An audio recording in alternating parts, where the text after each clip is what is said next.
मित्रों नमस्ते। सबसे पहले भाजपा के राष्ट्रीय अध्यक्ष नितिन नवीन जी को बहुत बधाई। उनकी बहुत ही प्रभावी टीम बनी है राष्ट्रीय स्तर पर। प्रधानमंत्री के निर्देश और उनके प्रयास से पूरे देश की योग्य क्षमताओं को जगह मिली है। सबों को बहुत शुभकामनाएं। सब पूरे नए संकल्प के साथ पार्टी को आगे बढ़ाएंगे, ऐसा हम सबों का विश्वास है। आज आपको यहां इस प्रेस वार्ता में बुलाने का एक विशेष उद्देश्य है।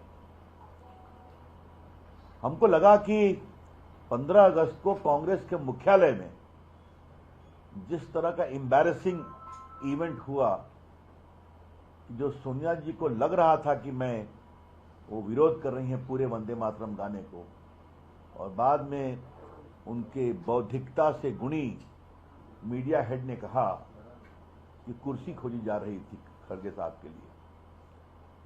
ये बिल्कुल बकवास था। कल खड़गे साहब जब गोवा गए तो वहां भी पार्टी के कार्यक्रम में 2 स्टैंजा ही गाया गया। आज हम पूरे कांग्रेस की मानसिकता पर एक सवाल उठाना चाहते हैं। कांग्रेस अगर इस तरह की हरकत करती है तो कृपा कर करके वो भारत की आजादी आंदोलन का एकमात्र ठेका लेने का अपना दम बंद कर दे। If this is what the Congress party is doing to the great national song Vande Mataram, you better stop claiming monopoly as the custodian of freedom movement. ये बात मैं कहना चाहता हूं।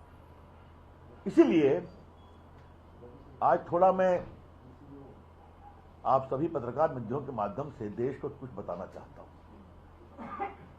वंदे मातरम भारत की आजादी का एक प्रमुख गीत था, प्रेरणा देता था। भारत मां को पहली बार मां के स्वरूप में महान कवि बंकिम चंद्र जी ने रखा था। और आपको मालूम है, पहले रविन्द्रनाथ ठाकुर, उसके पहले शायद हेमंत ठाकुर उन्होंने गाया था 1896 में।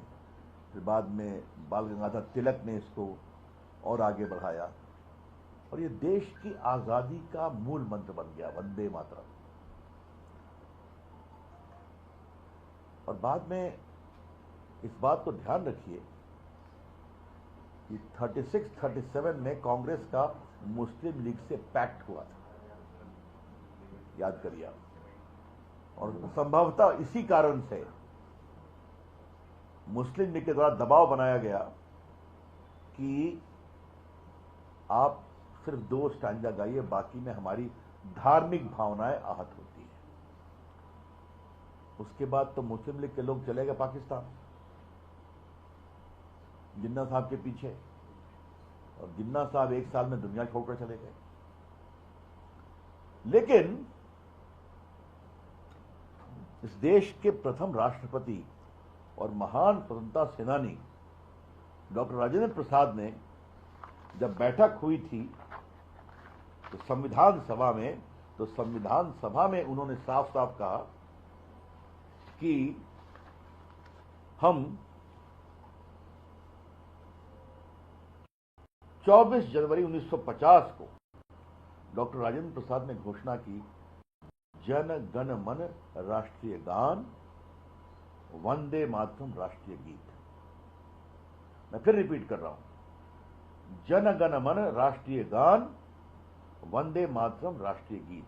नेशनल एंथम जन गण मन, नेशनल सॉन्ग वंदे मातरम। ये डॉक्टर राजेंद्र प्रसाद तो कांग्रेस के ही थे ना, उसमें संविधान सभा के अध्यक्ष थे, बाद में भारत के राष्ट्रपति बने। तो ये जो नया बदलाव किया गया, कभी ये उम्मीद नहीं थी कि prevention of insult to the national honours act जो बना 1971 में, किसने बनाया? कांग्रेस की सरकार, इंदिरा गांधी प्राइम मिनिस्टर थी। उसमें क्या कहा गया? तिरंगा हो, जनगण मन हो, इसका कोई इंसल्ट करेगा तो 3 साल तक की सजा हो जाएगी। उसके बाद फिर नया आंदोलन शुरू हो गया इधर बहुत दिन से। तब अभी अमेंडमेंट किया गया और उस अमेंडमेंट में कहा गया कि national anthem Vande Mataram, national जनगण मन और नेशनल सॉन्ग वंदे मातरम, इसका भी कोई उपहास करेगा, अपमान करेगा तो उसके खिलाफ भी कार्रवाई होगी, 3 साल की सजा। ये कानून बन गया है और वो कॉपी मेरे पास है, आप देख रहे हैं। कांग्रेस पार्टी के लोग बॉयकॉट कर गए, अलग बात है, लेकिन ये संविधान में इस कानून में बदलाव हो गया है, फिर भी आप विरोध कर रहे हैं। तो मिस्टर खरगे, अगर आप व्यंग करते हैं भाजपा के लोगों पर, ये लोग फ्रीडम मूवमेंट में कहां थे, तो मैं आपसे पूछता हूं, डॉक्टर राजेंद्र प्रसाद एक नेता आजादी के आंदोलन के थे कि नहीं, जेल गए कि नहीं? 1950 में उन्होंने ये घोषणा की कि नहीं संविधान सभा में ये सम्मान मिलेगा? तो आप किसका उपहास कर रहे हैं और क्यों कर रहे हैं? अब मैं इसका कारण बताता हूं। कांग्रेस पार्टी आज उसी मानसिकता से त्रस्त है जो जब उनका रिश्ता बना था मुस्लिम लीग के साथ 36-37 में लखनऊ पैक्ट हुआ था। वो चले गए पाकिस्तान जिन्ना साहब के पीछे, ये अभी भी ढो रहे हैं उसी मानसिकता। तो ये वोट बैंक की मानसिकता के कारण आप अपनी ही परंपरा को छोड़ रहे हैं। हम तो इसमें कहीं नहीं थे, वंदे मातरम के निर्माण में कहीं नहीं थे। तो मैं पूछ रहा हूं खरगे साहब, सोनिया जी, आपको हो क्या गया है? और आज मैं आपके सामने कुछ सीरीज ऑफ इनके आचरण को रखना चाहता हूं। 3 तलाक का विरोध, शाहबानो का विरोध,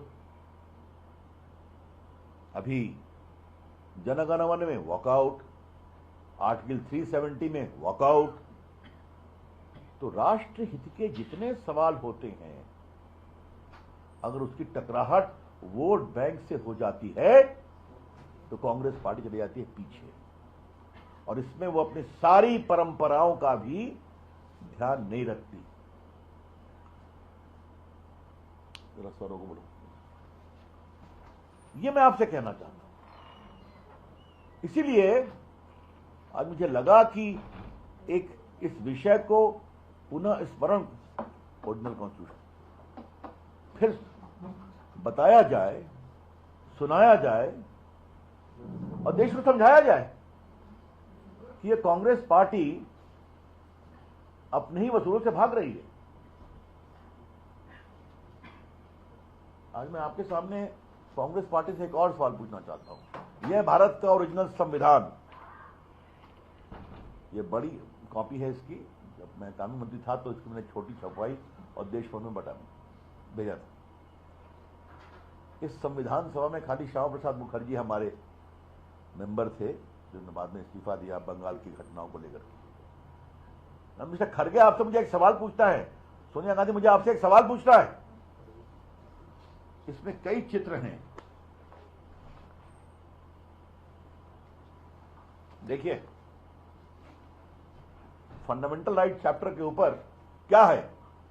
प्रभु राम, माता सीता और लक्ष्मण के साथ श्रीलंका विजय करके अयोध्या लौट रहे, ठीक है?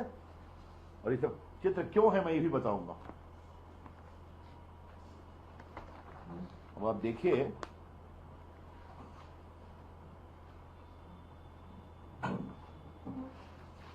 बस 1 मिनट बता दीजिए।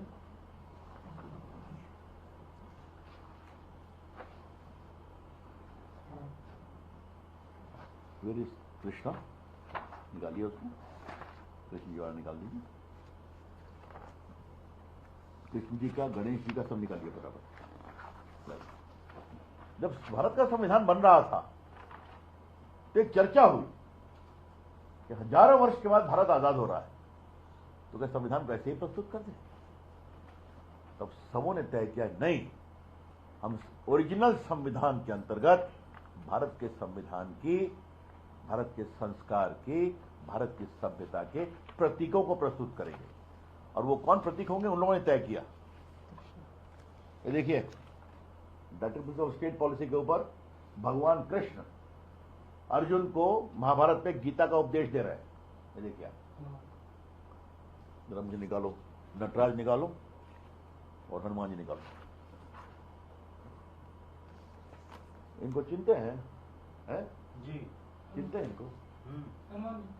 हनुमान जी है ना, गुप्ता पीरियड के हनुमान जी, देख लीजिए आप। तो नटराज निकाल दो खाली। बाकी इसमें वैदिक हुआ है, इसमें शिवाजी हैं, गुरु गोविंद सिंह हैं, अकबर हैं, बाबर औरंगजेब नहीं है, ध्यान रखिए आप। ये देखिए नटराज,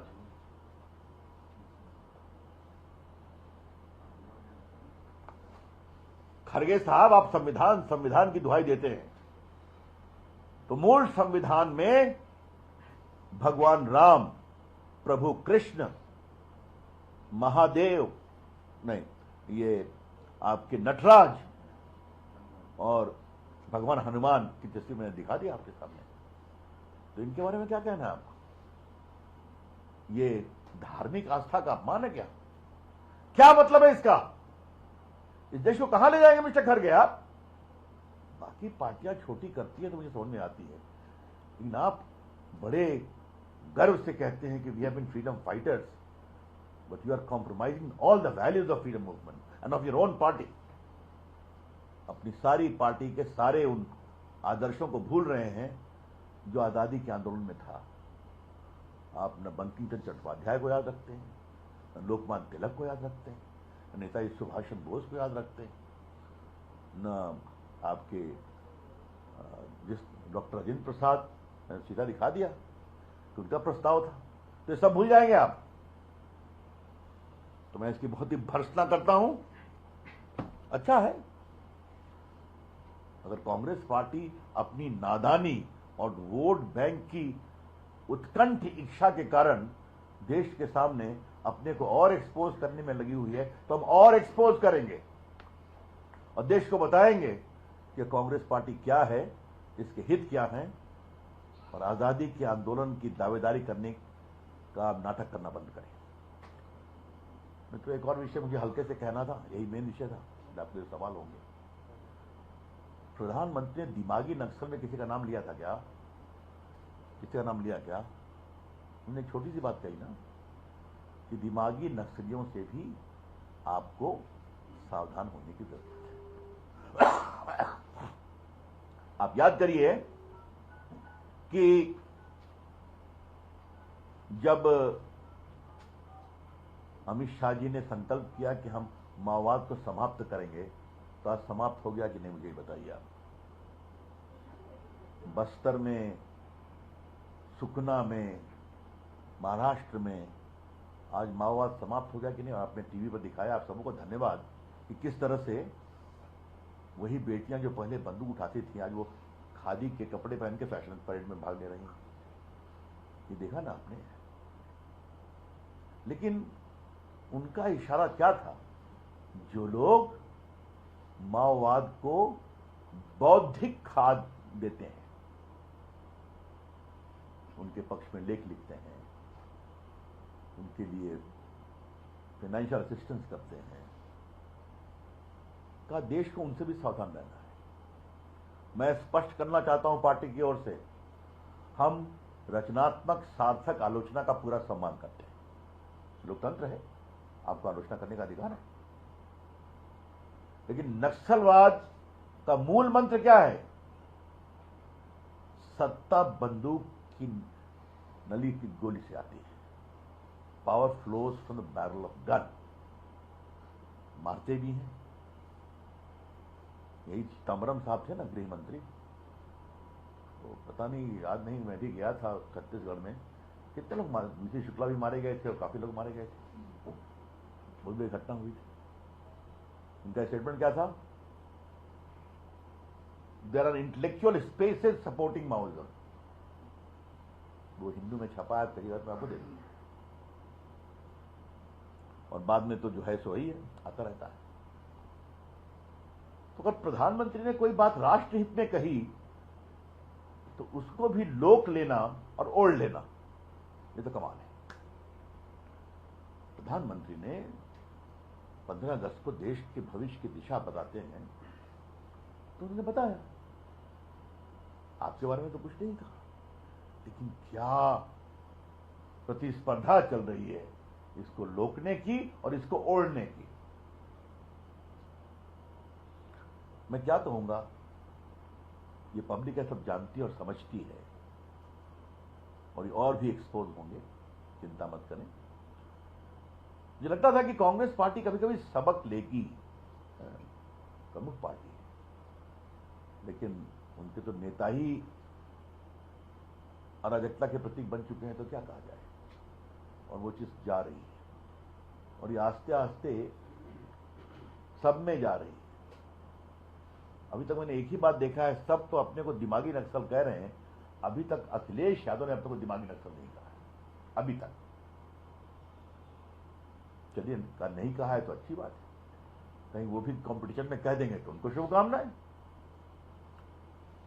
देश के हित के लिए हम हमेशा खड़े रहेंगे, कोई समझौता नहीं करेंगे। मैं फिर रिपीट कर रहा हूं,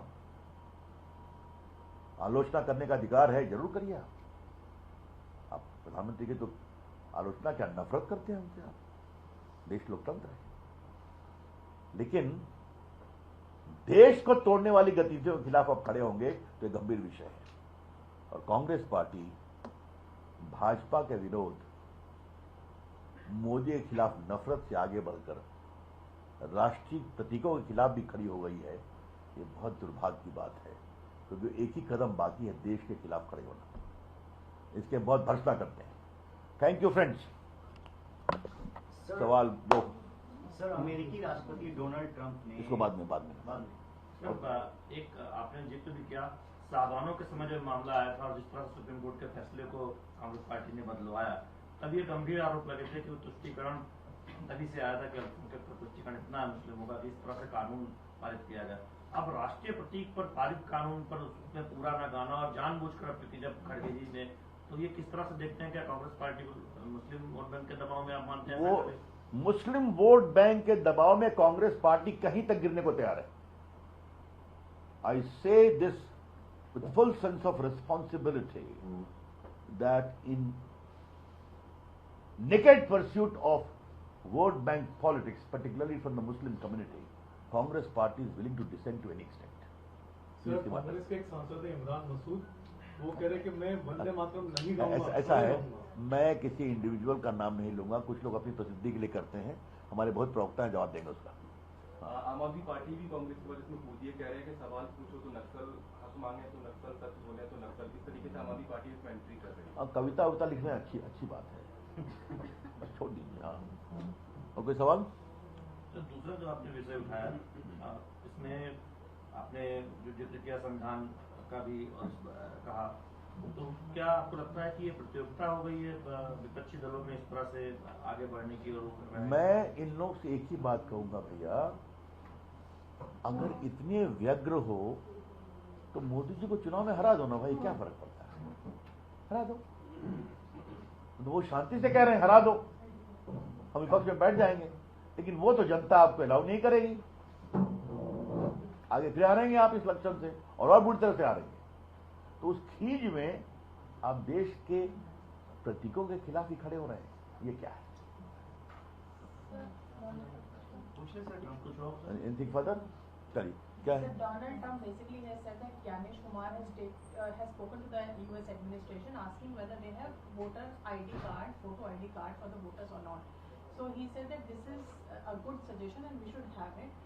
To this, DNC MPs are saying that, you know, this is the point where India is teaching Donald Trump how to rig the polls, and they are also criticizing SIR exercise and also calling Gyanesh Kumar as Vanish Kumar. How do you react to that?